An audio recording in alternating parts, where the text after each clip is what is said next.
오늘은 사사기 9번째 시간입니다. 저희가 그동안 여러 사사들에 대해서 살펴보았는데, 사사들에 대해 알면 알수록 어떤 감정을 느끼십니까? 아마도 실망감일 것입니다. 왜 사사들에 대해서 실망감을 가지게 될까요? 우리는 은연중에 사사들에 대한 기대가 있습니다. 그들이 믿음의 영웅이라고 생각을 했습니다. 압도적인 적군 앞에서 비록 불리한 전력이라고 할지라도 믿음을 가지고 나아갈 때 승리하는 것들을 보면서 그들에 대한 기대가 있었죠. 하지만 어떻습니까? 그들이 전쟁의 영웅은 되었을지 모르지만 과연 그들이 믿음의 영웅이었습니까? 영웅이란 단어의 사전적인 정의를 살펴보니까 지혜와 재능이 뛰어나고 용맹하여 보통 사람이 하기 어려운 일을 해내는 사람이라고 정의하고 있습니다. 분명히 그들은 보통 사람이 할 수 없는 너무나 불리한 그 전쟁의 상황을 승리로 이끌었습니다. 결과로만 본다면 분명히 그들을 전쟁의 영웅이라고 누구나 말할 수 있을 것입니다. 하지만 그 전쟁을 승리로 이끌음에 있어서 그들이 가지고 있던 지혜와 지식과 재능과 실력으로 되었던 것이 아니라 하나님께서 그 전쟁에 개입하시고 하나님께서 그 전쟁을 바꾸셨던 것들을 우리가 알고 있죠. 그런 의미에서 그들이 진정한 영웅이 되기 위해서는 하나님께서 이들을 도우실 수밖에 없는 그들만의 특별한 점, 보통 사람과는 다른 그들만의 믿음을 우린 기대하고 있습니다. 하지만 그들이 보통 사람과는 다른, 저와 여러분들과는 다른 어떤 특별한 믿음을 가지고 있었습니까? 보통 사람은 감히 할 수 없는 어떤 믿음의 수준을 통하여서 그 전쟁을 승리로 이끈 것이었습니까? 그렇지 않다는 것이죠. 우리가 지금까지 살펴보았던 내용 중에서 그 드보라가 바락에게 가나안 왕 야빈의 군대 장관 시스라와 그의 병거들을 하나님께서 너에게 맡기셨다라고 선포했을 때 막상 바락은 그 하나님의 선포를 믿지 않았습니다. 바락이 드보라에게 무엇이라고 말합니까? 당신이 나와 함께 가지 않으면 나는 이 전쟁 할 수 없습니다. 결국 드보라가 함께 나가겠다라고 말하면서 또한 무엇을 이야기합니까? 대신에 이 전쟁을 통하여 네가 마땅히 얻어야 할 그 영광을 네가 이번에는 얻지 못할 것이다라고 말하죠. 실망스러운 모습이었습니다.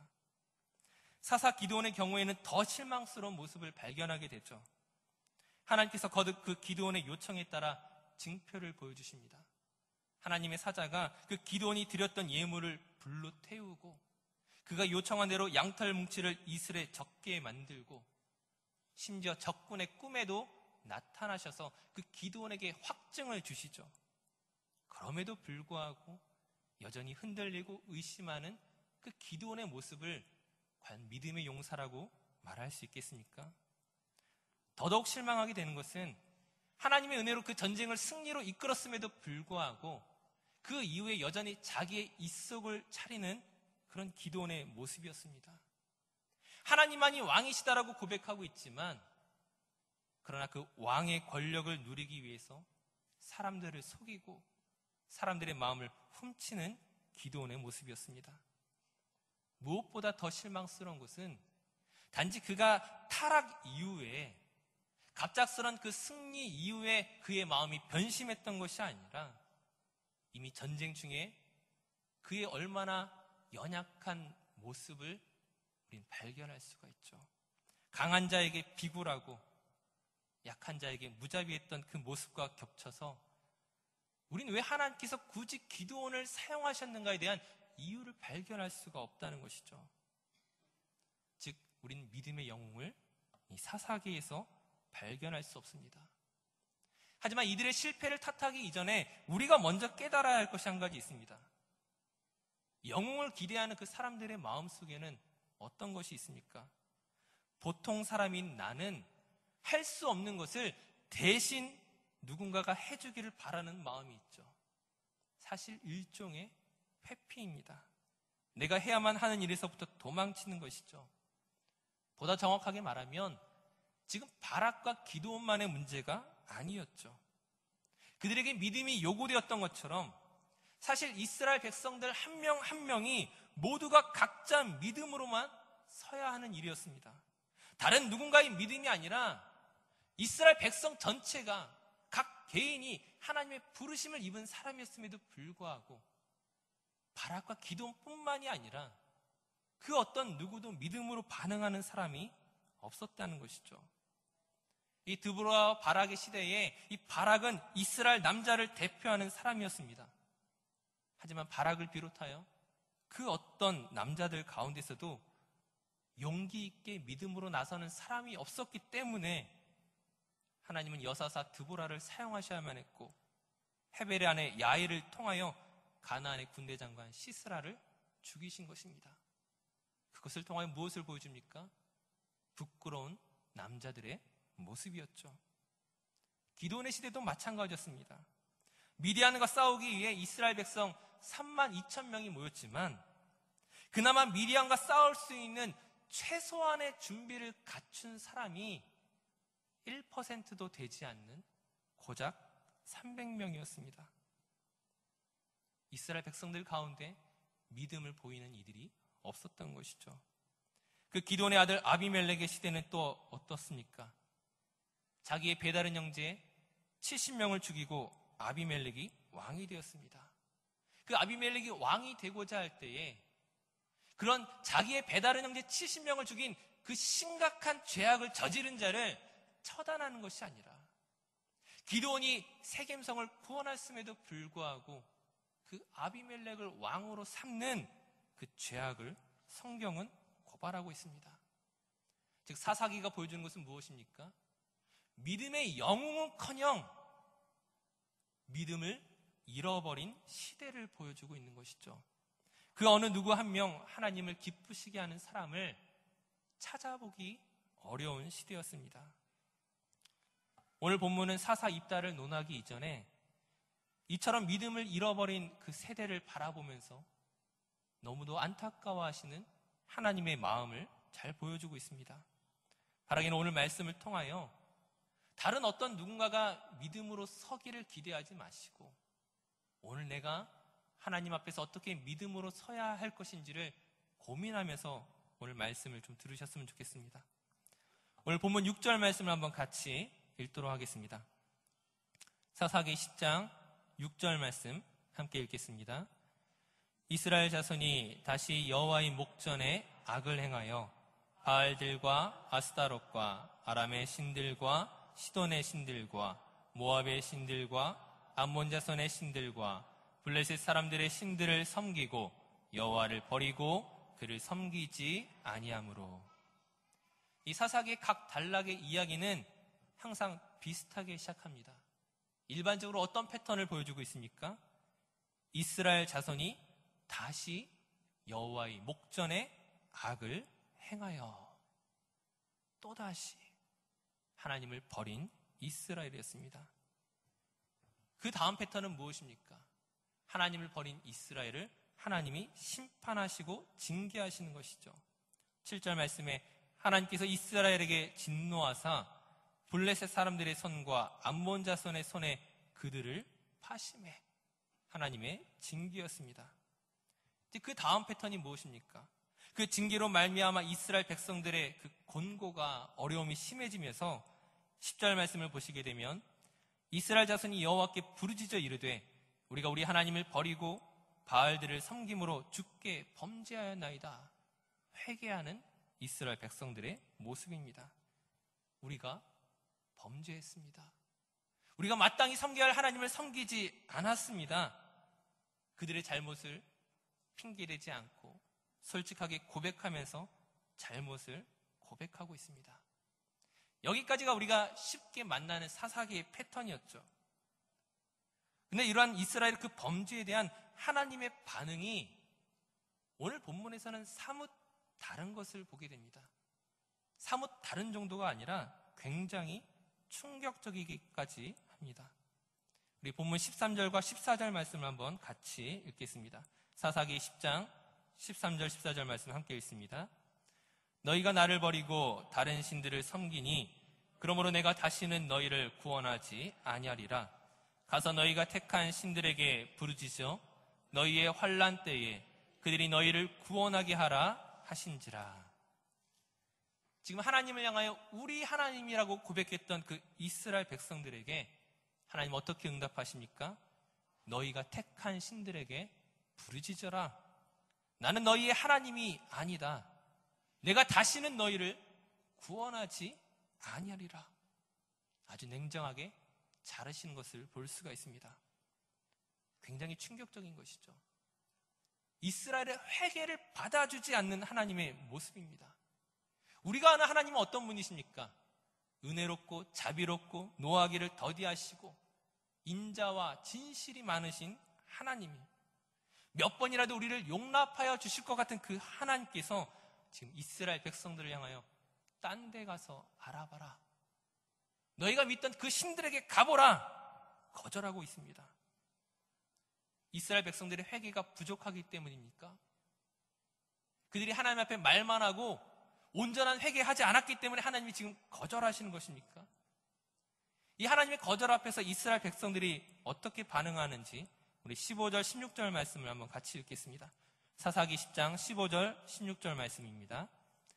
이스라엘 자손이 여호와께 여쭈되 우리가 범죄하였사오니 주께서 보시기에 좋은 대로 우리에게 행하시려니와 오직 주께 구하옵나니 오늘 우리를 건져내옵소서 하고 자기 가운데에서 이방 신들을 제하여 버리고 여호와를 섬기매 여호와께서 이스라엘의 곤고로 말미암아 마음에 근심하시니라. 아멘. 이스라엘 백성들이 재차 어떻게 합니까? 주께서 보시기에 좋은 대로 우리에게 행하시옵소서. 자신들에 대한 처분을 완전히 하나님께 맡기는 것입니다. 그러면서 하나님의 구원과 은혜를 요청하고 있죠. 말만 하는 것이 아니라 지금 자기들 가운데 있던 그 이방 신들을 제하여 버리고 우리가 오직 하나님만을 섬기겠습니다라고 단단히 결단하는 그들의 모습을 볼 수가 있습니다. 굉장히 강력한 회개의 모습입니다. 이 강력한 회개의 모습을 통하여 그 앞서 10절 말씀에서 보여줬던 그들의 회개가 가짜가 아니라 우리가 우리 하나님 앞에 범죄하였습니다는 그 고백이 거짓말이 아니라 지금 그들의 일관된 고백임을 우리가 알고 있습니다. 냉담한 하나님의 반응 앞에서 그래도 우리는 하나님이 필요합니다. 하나님 우리를 불쌍히 여겨주시옵소서. 그런데 문제는 무엇입니까? 이 정도 하면 하나님께서 봐주시면 좋을 것 같은데 이제 용납하시고 내가 너희를 구원하겠다, 내가 너희를 책임지겠다 말씀하시면 좋을 텐데 이스라엘 백성들의 이러한 회개의 노력에도 불구하고 과연 하나님께서 마음을 바꾸셨습니까? 오늘 보면 16절 말씀에 보시게 되면 마음을 바꿨다라는 표현이 아니라 마음에 근심하시니라 이런 표현을 쓰고 있습니다. 근심한다는 것이 무엇입니까? 제가 근심에 대한 단어도 사전적인 정의를 찾아보니까 해결되지 않은 일 때문에 속을 태우거나 우울해한다는 뜻입니다. 즉 속 시원하게 이스라엘의 문제에 응답하시는 것이 아니라 그래 이제 그만하면 됐다 이렇게 말씀하시는 것이 아니라 여전히 고민하고 계시는 하나님의 모습을 볼 수가 있습니다. 이스라엘 백성들이 철저한 회개 가운데 하나님 앞에 나아갔지만 하나님은 지금 망설이고 있다는 거예요. 왜 고민하고 계십니까? 그들의 회개가 진짜일까 가짜일까 그것 때문에 고민하시겠습니까? 앞서 말씀드렸던 것처럼 이스라엘 백성들의 회개는 지금 아마 진실한 회개였을 것입니다. 말로만 하는 회개가 아니라 자기 이방신들을 제하여버리고 하나님의 처분에 온전히 맡기기를 원하는 진실한 회개였습니다. 그러나 하나님은 무엇을 알고 계십니까? 너희의 회개가 가짜다 그걸 말씀하시는 것이 아니라 그럼에도 불구하고 이스라엘 백성들이 또다시 자신을 배신하게 될 것들을 알고 계시죠.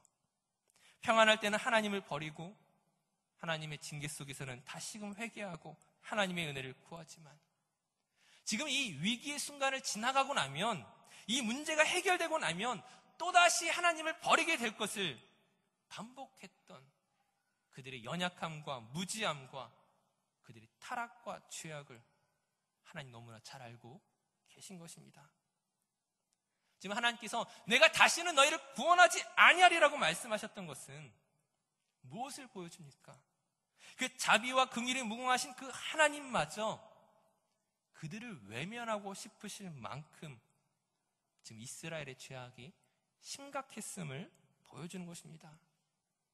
지금 단 한 번의 실수와 죄악이 아니라 끊임없이 반복적으로 그들의 그 간절한 모습에도 불구하고 이것이 또다시 습관처럼 반복된다는 것들을 하나님 너무나 잘 알고 계신 것이죠.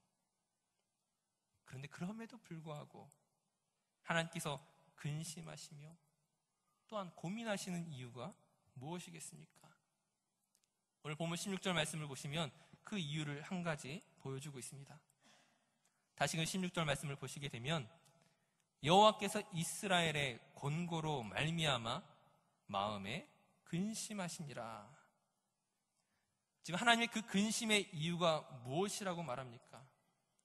하나님은 그들이 그 배반할 것들을 잘 알고 계시지만 이 모든 것을 아심에도 불구하고 지금 이스라엘 백성들의 권고로 말미암아 즉 그들의 어려움과 눈물과 고통과 울부짖음과 탄식을 보면서 하나님의 마음이 흔들리고 있음을 이야기하는 것입니다. 그들의 회개 때문이 아니라 그들의 고통받는 모습 때문이었습니다. 킹제임스 영어 성경을 보니까 16절을 이렇게 표현하고 있습니다. And his soul was grieved for the misery of Israel.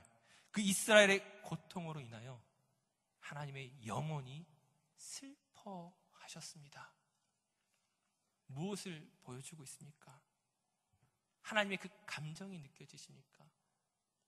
오늘 이 본문은 그냥 객관적인 사실로만 보는 것이 아니라 하나님이 어떤 분이신가, 하나님이 왜 인격이신가를 전제하고 보지 않으면 그 하나님의 고통과 그 근심을 알 수가 없습니다.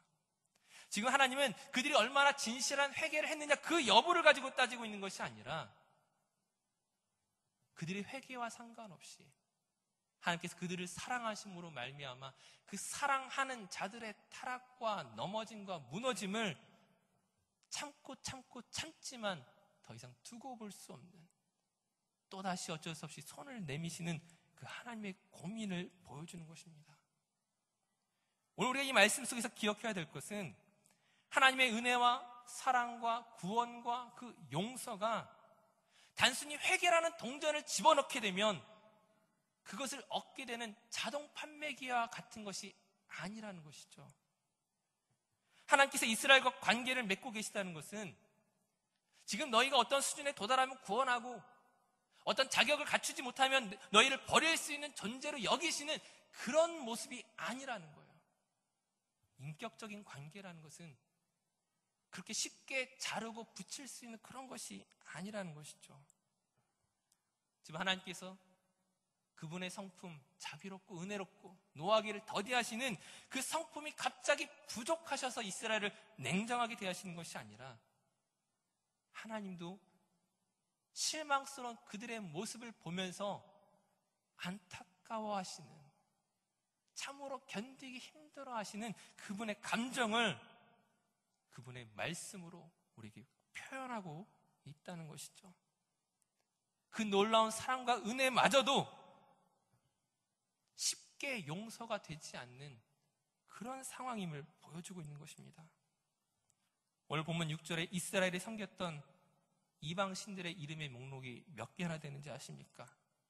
바알들과 아스타롯과 아람의 신들과 시돈의 신들과 모압의 신들과 암몬 자손의 신들과 블레셋 사람들의 신들을 섬기면서 막상 하나님은 섬기지 아니하는 그 이스라엘 백성들을 보면서 하나님의 마음이 얼마나 찢어졌는지를 우리가 봐야 된다는 것이죠. 지금 이러한 상황에서 이스라엘 백성들이 잠깐 회개했다고 해서 하나님께서 덥석 그들을 용서하시고 구원해 주실 것이라고 기대한다면 그것은 인격적인 용서가 아니라 기계적인 용서밖에 되지 않을 뿐입니다. 부모와 자식 간에, 남편과 아내 사이에, 아무리 서로가 사랑하는 사이라 할지라도 때로는 서로에게 실망하거나 잘못한 일이 생겼을 때에 이것을 다시금 용서함에 있어서 쉽게 되지 않습니다. 사랑하지만, 결국에는 내가 이 사람을 용서할 것을 알지만, 내 아내와 남편을, 내 자식을, 부모를 내가 다시금 받아들일 것을 내가 알고 있지만, 그러나 서로 간에 노력이 필요하고 시간이 필요하고 대화가 필요하고 그 관계를 다시금 쌓아가는 데 있어서, 회복하는 데 있어서의 그 과정들이 필요하다는 것이죠. 하나님이 우리와 관계 맺는 방식이 이렇다라는 거예요. 여러분이 회개하면 무조건 오케이 이것이 아니라 하나님과의 그 관계를 회복하기 위한 그 수많은 단계를 밟아가야 하는 것입니다. 궁극적으로 하나님께서 이스라엘을 다시금 돌보시며 용서하십니다. 내가 너희를 용서하지 않겠다, 저의 신들에게 가봐라, 그랬던 하나님이 결국에는 다시금 이스라엘을 구원하시고 그들을 용서하실 것입니다. 하지만 그것은 이스라엘 백성들이 회개했기 때문이 아니라, 그들의 회개에 대한 열심 때문이 아니라 하나님의 주권적인 우리를 향한 그 사랑과 은혜 때문임을 우린 기억해야 될 것입니다. 하나님의 용서를 당연하게 여기는 습관적인 회개는 그 인격적 관계를 회복하는 데 있어서 아무런 도움이 될 수 없다는 사실을 우린 기억해야 됩니다. 우리가 회개하면 반드시 용서해야 하는 의무를 가진 분이 아니라, 그렇게 하나님을 이용하려는 사람들에게는 오히려 준엄한 심판이 있다는 것을 우린 기억해야 될 것입니다. 사랑하는 성도님들, 오늘 말씀을 시작하면서 사사기의 그 시대가 그 어떤 누구에게서도 믿음을 찾아볼 수 없는, 믿음의 영웅커녕 그 어느 누구 하나 온전한 믿음 위에 서지 못했던 타락한 시대라고 말씀드렸습니다. 하지만 그것이 3000년 전 사사기 시대뿐이겠습니까? 오늘 저와 여러분의 시대 역시 동일하지 않습니까? 수많은 그리스도인들이 예배 시간이 되면 자기의 잘못을 회개합니다. 한 주간도 말씀으로 살지 못했습니다. 형제와 자매와 이웃을 사랑하지 못했습니다. 눈앞의 이익 때문에 정의를 실천하지 못했습니다. 정의란 이름으로 누군가에게 상처를 주었습니다. 돈이 나의 주인이었고 성공만을 위해 살아왔던 나의 삶을 용서하여 주시옵소서. 그 수많은 회개 기도 속에 과연 우리는 어떻게 반응하고 있습니까? 교회 밖을 나서기가 무섭게 또다시 반복하는, 그리고 또다시 교회로 돌아와 또다시 습관적인 회개로 하나님의 마음을 아프게 하고 있지는 않습니까? 교회 밖에만의 문제가 아니죠. 교회 안에서조차 과연 우리에게 진실한 사랑과 인내와 용납함이 있습니까? 그리스도께서 교회를 사랑하신 같이 성도가 교회를 사랑하며 또 내 주변의 성도를 사랑하는 마음이 과연 있습니까? 회개한다고 말하지만 그 습관적인 회개가 하나님과 우리 사이를 갈라놓고 있다는 것을 왜 모르십니까? 회개 기도가 의미 없다고 말하는 것이 아니라, 그렇게 속을지라도 또다시 우리를 참아주시고 용납하시는 그 하나님을 이용하지 말라는 것입니다. 우리의 거짓에 대해 그 분노하시는 그 하나님의 그 슬픈 감정을 이용하지 마시라는 거예요. 겟세마네 동산에서 한시도 기도로 돕지 않는 그 제자들을 불쌍히 여기시고 오히려 자기를 배반했던 제자를 용서하시는, 자기를 향한 십자가에 못 박으라고 외쳤던 그 군중들의 어리석음을 안타까이 여기셨던 우리 주님의 그 사랑과 은혜를 언제까지 이용해 먹겠습니까? 우리가 하나님의 은혜를 온전히 안다면, 우리가 정말로 은혜 입은 사람이라면 말뿐인 사랑, 말뿐인 용서가 아니라 하나님을 기쁘시게 하는 것을 고민하시기 바랍니다.